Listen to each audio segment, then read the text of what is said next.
ನೀವೇನು ಮಾತಾಡ್ತಾ ಇದ್ದೀರಿ ಅಂತ ಗೊತ್ತಾ ನಿಮಗೆ? ಇಷ್ಟೊತ್ತು ನಾನು ಏನೇನು ಸಮಸ್ಯೆಗಳನ್ನು ನಾವು ಎದುರಿಸ್ಬೇಕಾಗತ್ತೆ ಅಂತ ವಿವರಿಸ್ತಾ ಇದ್ದೆ. ನೀವು ನೋಡಿದ್ರೆ ಜನಗಳನ್ನು ಎತ್ಕಟ್ಟು ಮಾತಾಡ್ತಾ ಇದ್ದೀರಾ.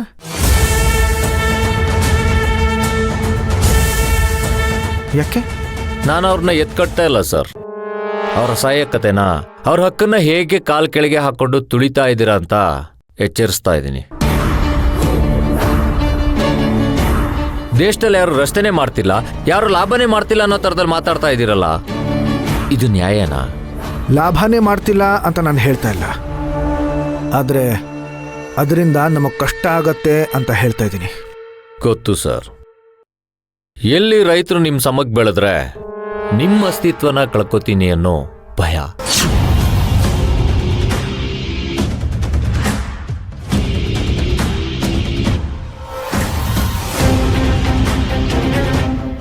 ನಿಮ್ಮ ರೈಸ್ ಮಿಲ್ಗಳಿಗೆಲ್ಲ ಬೀಗ ಜಡಿಬೇಕಾಗತ್ತೆ ಅನ್ನೋ ಟೆನ್ಷನ್ ನಿಮಗೆ.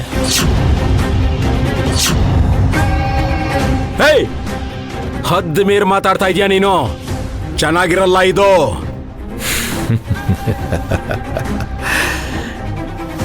ಯಾಕೆ ಸರ್, ನಿಜ ಹೇಳಿದ್ರೆ ಕೋಪನ?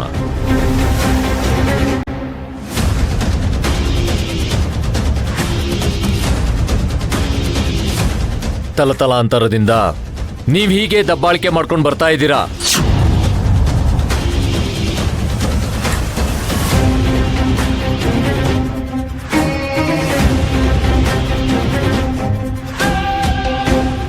ಅವ್ರಿಗೆ ಸಿಗ್ಬೇಕಾಗಿರೋ ಲಾಭದ ದುಡ್ಡನ್ನ ನೀವು ದಾನ ಧರ್ಮ ಅಂತ ಮತ್ತೆ ಅವರಿಗೆ ಕೊಟ್ಟು ನೀವು ಹೆಸರು ಮಾಡ್ತಾ ಇದ್ದೀರಾ.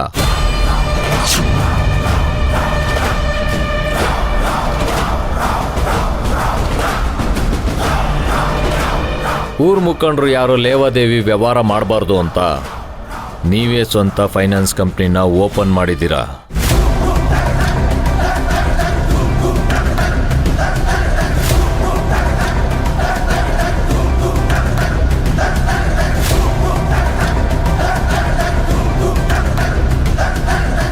ಇವತ್ತು 1% ಬಡ್ಡಿ ಕೊಟ್ಟು ಸಹಾಯ ಮಾಡ್ತೀನಿ ಅಂತ ಹೇಳಿ ಮುಂದಿನ ಪೀಳಿಗೆಗೆ 10% ಜಾಸ್ತಿ ಮಾಡ್ತೀರಾ.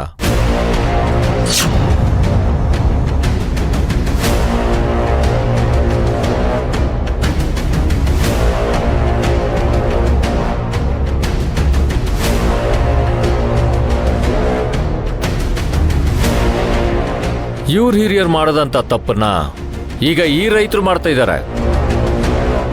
ಬಡವರು ಬದುಕಲ್ಲಿ ಬೆಳಕಾಗಬೇಕಾದಂಥ ಸೂರ್ಯವಂಶ ಈಗ ಅವ್ರ ತಲೆನ ಸವರಿ ಅವ್ರ ಭವಿಷ್ಯಕ್ಕೆ ಕೊಳ್ಳಿ ಇಡ್ತಾ ಇದ್ದೀರಾ.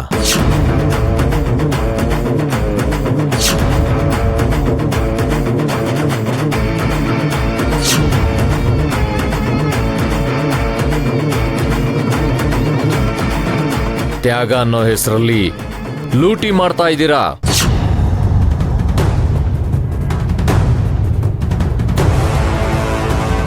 ಧರ್ಮ ಅನ್ನೋ ಹೆಸರಲ್ಲಿ ಮೋಸ ಮಾಡ್ತಾ ಇದ್ದೀರಾ.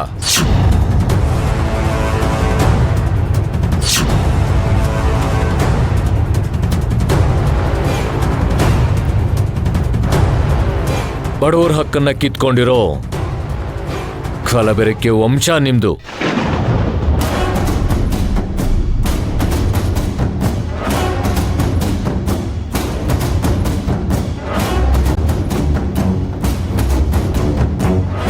ಬಡವ್ರ ರಕ್ತನ ಹೀರ್ತಾ ಇರೋ ನರ ಹಂತಕ ವಂಶ ನಿಮ್ದು.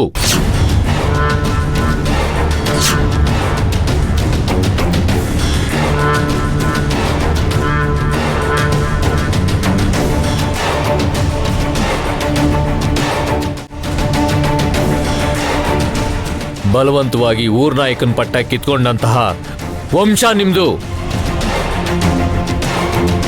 ನಿಮ್ಮ ಸೂರ್ಯ ವಂಶ ಇದೆಯಲ್ಲ,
ಸೂರ್ಯವಂಶದ ಬಗ್ಗೆ ಇನ್ನೊಂದು ಮಾತಾಡಿದ್ರು ಇಲ್ಲೇ ಹೂತಾಕ್ಬಿಡ್ತೀನಿ.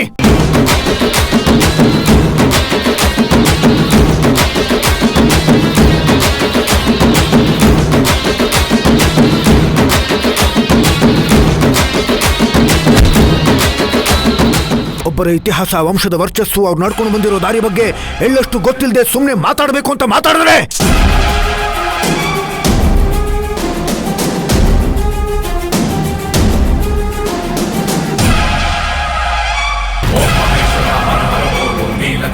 ಶಿವ ಶಿವ ಬೋಲು ದುಷ್ಟ ನಿಗ್ರಹ ಹರ ಹರ ಬೋಲು ರುದ್ರ ತಾಂಡವ ಶಿವ ಶಿವ ಬೋಲು ಓಂ ಮಹೇಶ್ವರ ಹರ ಹರ ಬೋಲು ನೀಲಕಂಠಾಯ ಶಿವ ಶಿವ ಬೋಲು ದುಷ್ಟ ನಿಗ್ರಹ ಹರ ಹರ ಬೋಲು ರುದ್ರ ತಾಂಡವ ಶಿವ ಶಿವ ಬೋಲು ಓಂ ಹರ ಓಂ. ದುಡ್ಡು ಕೊಟ್ಟು 4 ಜನರನ್ನ ಸೇರಿಸಿ ಭಾಷಣ ಹೊಡೆದು ಚಪ್ಪಾಳಿ ಗಿಟ್ಟಿಸ್ಕೊಳ್ಳೋಕೆ ಇದು ಪಟ್ನ ಅಲ್ಲ, ಹಳ್ಳಿ.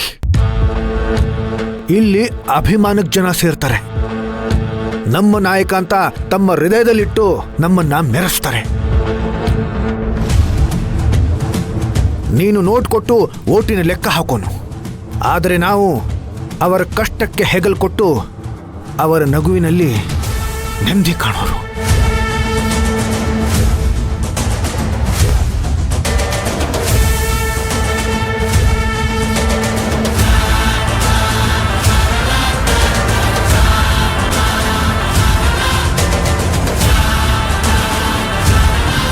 ನಿನ್ನ ಪುಣ್ಯ, ನೀನಿವತ್ತು ಇಲ್ಲಿ ನಿಂತು ಮಾತಾಡ್ತಾ ಇದೆಯಾ.